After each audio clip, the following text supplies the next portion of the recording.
भारत के योगी YouTube channel में आपका स्वागत है। ये एक ऐसा चैनल है जहां आपको भारत के मंदिर, देव देवी का रहस्य और योगियों की कहानी सुनने को मिलेगा। कृपा करके चैनल को सब्सक्राइब करें और बेल आइकन को प्रेस कर दीजिए। हम चाहते हैं हर नया वीडियो का जानकारी सबसे पहले आपको मिले। पूरा वीडियो देखें। अगर आपको वीडियो पसंद आए तो कृपया इसे लाइक करें और अपने दोस्तों और जाने माने लोगों को इस जानकारीपूर्ण वीडियो को शेयर करें।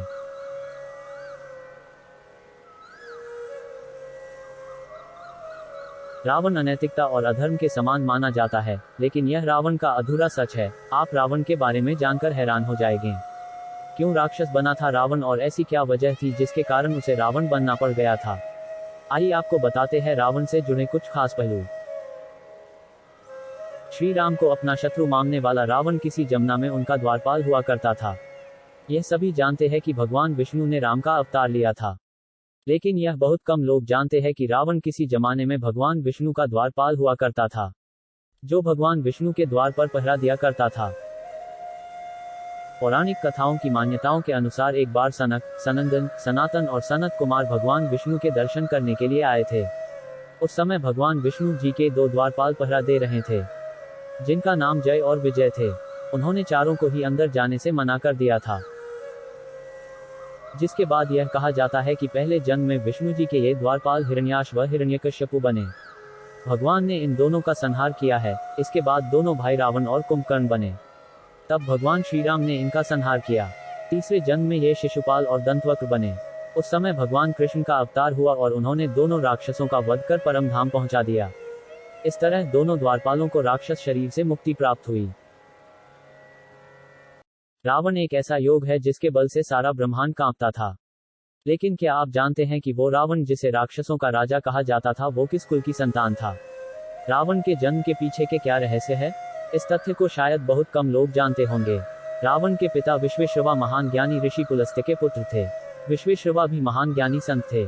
ये उस समय की बात है जब देवासुर संग्राम में पराजित होने के बाद सुमाली माल्यवान जैसे राक्षस भगवान विष्णु के भय से रसातल में जा छुपे थे।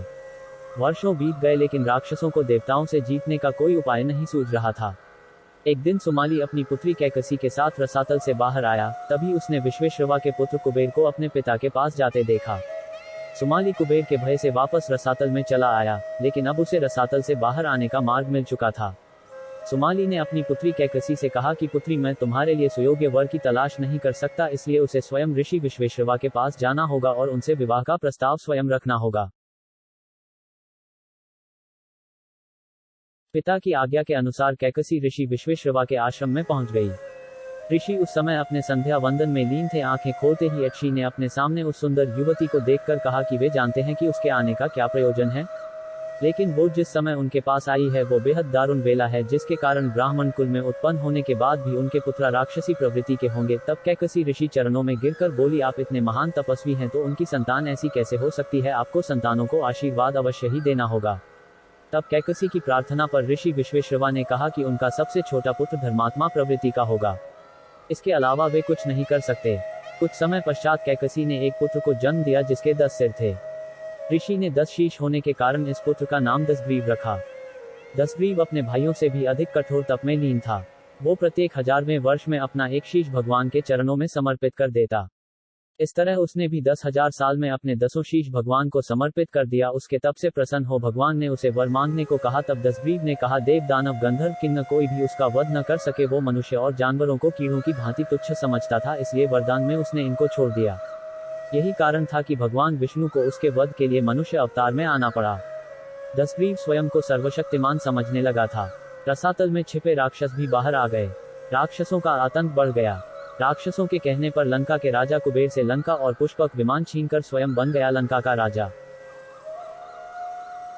एक बार रावण भ्रमण करता हुआ महिष्मतिपुरी पहुंचा। इस अत्यंत सुंदर नगरी का राजा था सहस्रार्जुन।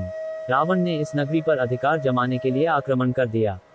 सहस्रार्जुन ने इस युद्ध में रावण को आसानी से हरा दिया। वो चाहता तो रावण को मार भी सकता था, लेकिन सहस्रार्जुन ने अपने पूज्य पुलस्त्य ऋषि का वंशज होने के कारण बंदी बना लिया, जिसकी कैद से मुक्त कराने के लिए पुलस्त्य ऋषि स्वयं पृथ्वी पर आए और रावण मुक्त हो गया।